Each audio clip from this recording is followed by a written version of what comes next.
Good morning students, I am Dr. Tripti Gupta here from Shivjyoti Education Group Kota.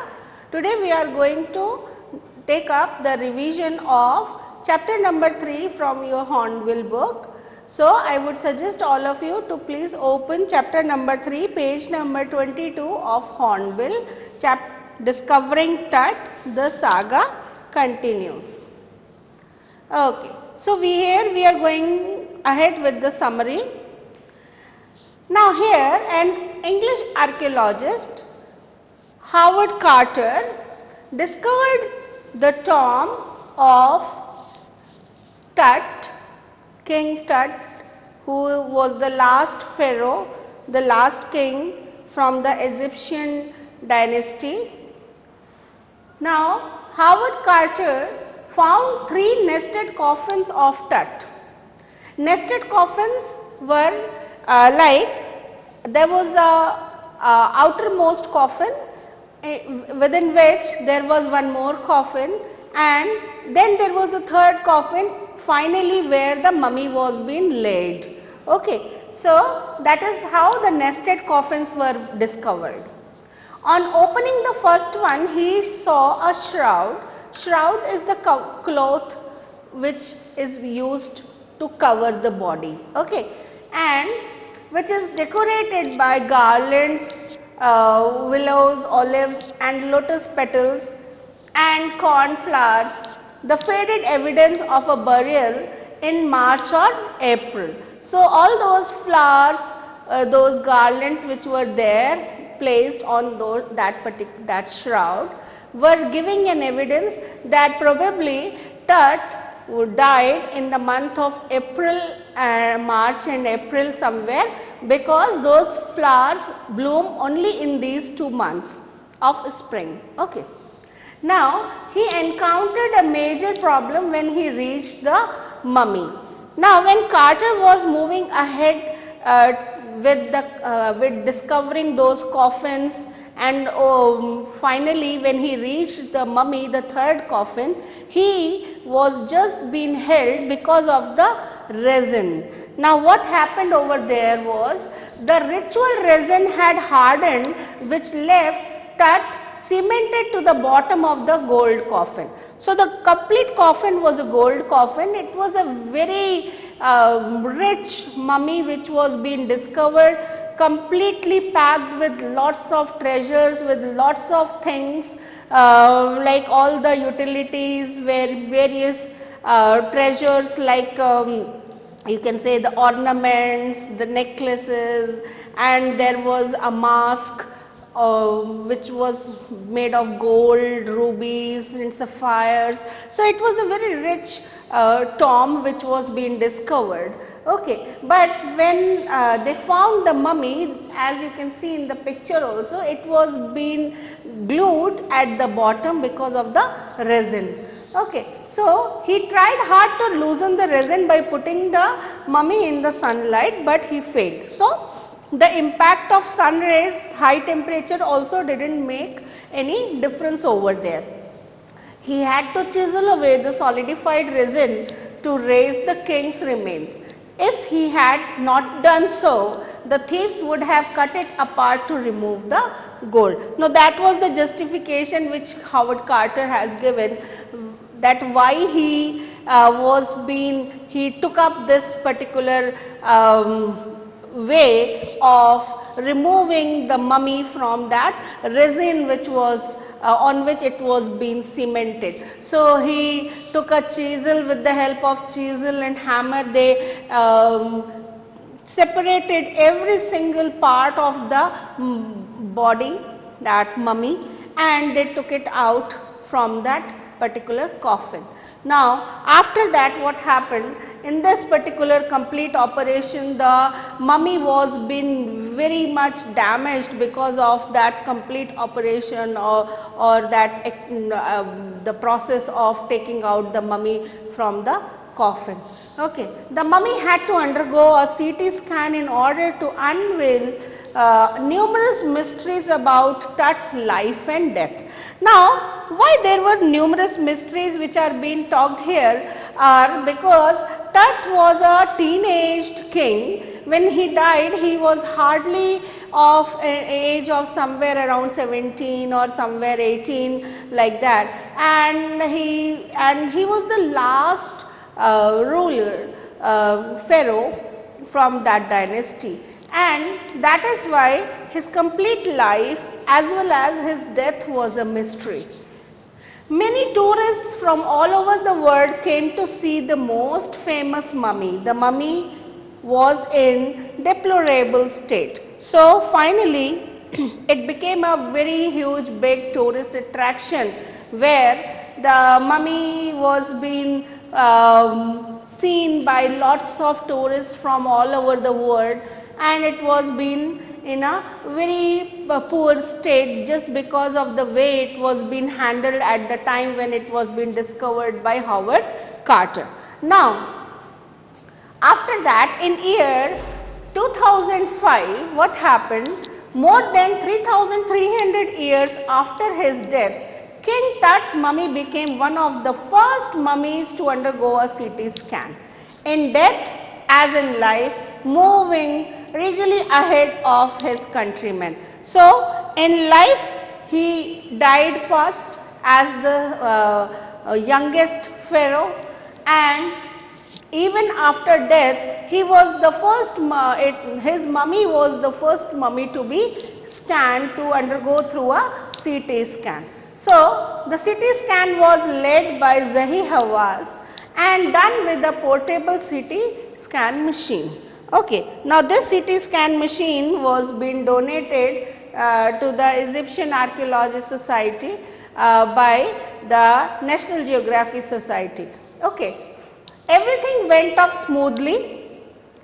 Later on, in between of the complete process of CT scan, some few hurdles also came. All of the sudden the fan was stuck because of the sand, and then the original fan was being replaced with the help of plastic fans, and then finally the CT scan was being taken up, and they were being able to take a number of numerous images of Tut's mummy.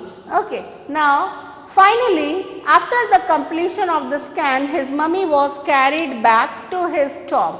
Just above Tut's tomb stood a cluster of stars known as Orion, watching over the boy king.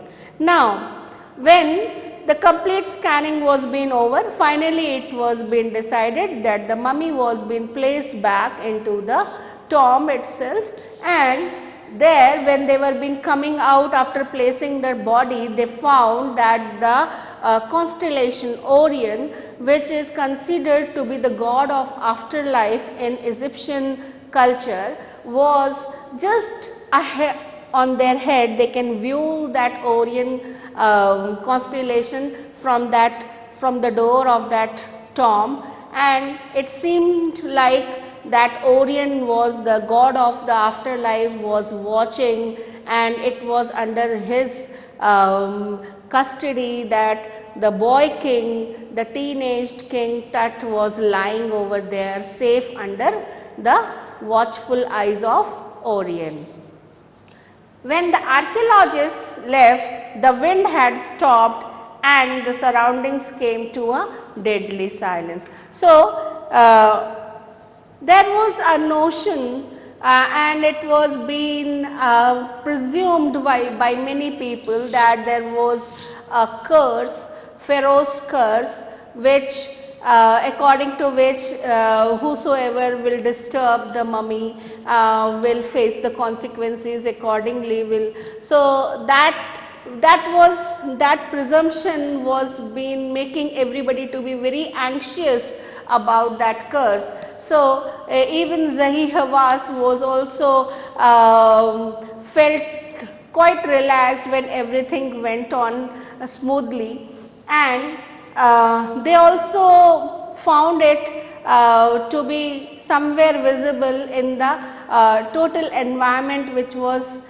been prevailing at the time when scanning was going on. Very far winds were being blowing, and the environment was also, there was lot of thunder sound, and all of a sudden the environment went very, you can say, like it was a fearful environment which was all around the tomb. And when the scanning was being done and the mummy was being placed back, finally the environment complete, all the wind calmed down, and finally the surrounding also was being silent. So this is how the complete process was being taken up. Now let us discuss the questions from the NCRT copy work which has been sent to you. So now let us discuss the questions and answers from Discovering Tut, the Saga Continues by A.R. Williams. Now see here, there are certain questions here like give reasons for the following. King Tut's body has been subjected to repeated scrutiny. Why it was been so? So you have to give the reasons for that. King Tut's body has been subjected to repeated scrutiny because he was the last heir of the powerful family that ruled over Egypt for centuries. As we discussed also, he was the last ruler from the Egyptian ruling dynasty. Okay. And he was just a teenager when he died, and he was laid to rest with a large quantity of gold. It was when his tomb was discovered that the world speculated over the manner and the time of his death. So finally the discovering of his mummy revealed lots of facts about his time of death, and probably still there was lots of mysteries which were being remaining. That is why again and again the Tut's body or mummy was been subjected to repeated scrutiny. Okay. Now let us move to one more here. Carter had to chisel away the solidified resins to raise the king's remains. Why he had to chisel out the resin? Why it was so? Because the Carter found that the ritual resins that was used as a polish had hardened. The result was that the mummy was cemented to the bottom of the solid gold coffin, and he was neither the strongest force could move the mummy, nor could the heat of the burning sun loosen the remains of the king. So they tried every method or way so that they can take out the mummy from that cemented glue resin which was being where the mummy was being laid, but they were unable to do so. Even the heat, the high temperature was also that also failed. So the solidified material had to be cut away from below the limbs and the chest to raise King Tut out. So they were being, finally they took up this unscientific way of doing it. They chiseled out the mummy, it's part by part, and then finally he was being the mummy was being taken out. Okay. Now there is one more here. Tut's body was buried along with gilded treasures. Now why it was been so? That there were lots of treasures which was being found in the tomb. The ancient royals of Egypt were fabulously rich. They were wealthy. They believed in afterlife and resurrection. They also believed that they could take their wealth with them. Thereby gilded treasures were buried with them. Now with this notion that there is an afterlife, and that is why lots of treasure were being kept along with their body when they were being buried. That was buried with everyday things he would want in the afterlife. Board games, bronze razor, linen undergarments, cases of food and wine, and lot more ornaments, gold, mask, then necklaces. So n number of things were being there. Okay. Now, okay, this is another important one here. The boy king changed his name from Tutankhaten to Tutankhamun. Why this? How actually this change of name happened?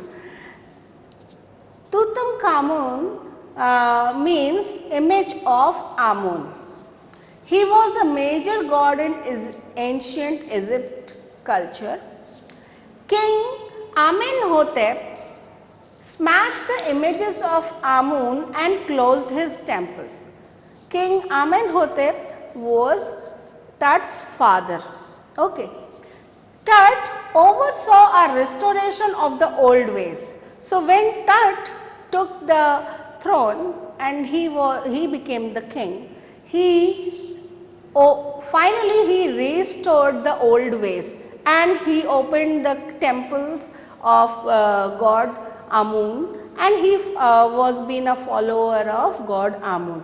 Now to give a strength to his ideas, and he also changed his name to express his belief on Amun. So finally, to give a stronger belief to his people, he finally took up to change his name from Tutankhaten into Tutankhamun. So this is how it happened.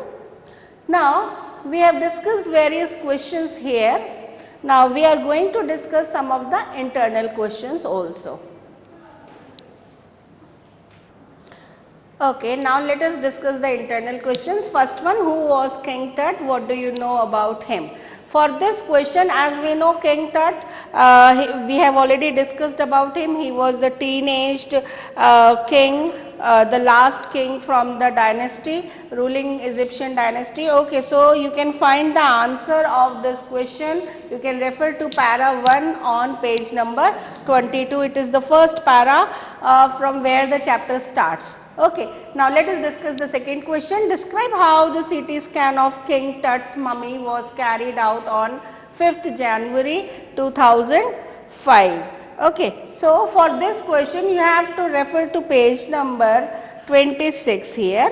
Okay, on page number 26, look here, you have to refer to para 4 where you can find, see the last few lines, that the Tut's head scanned few millimeters slice to register the integrate structure. Then similarly, the team of specialists in radiology, forensic and anatomy began to probe the secrets.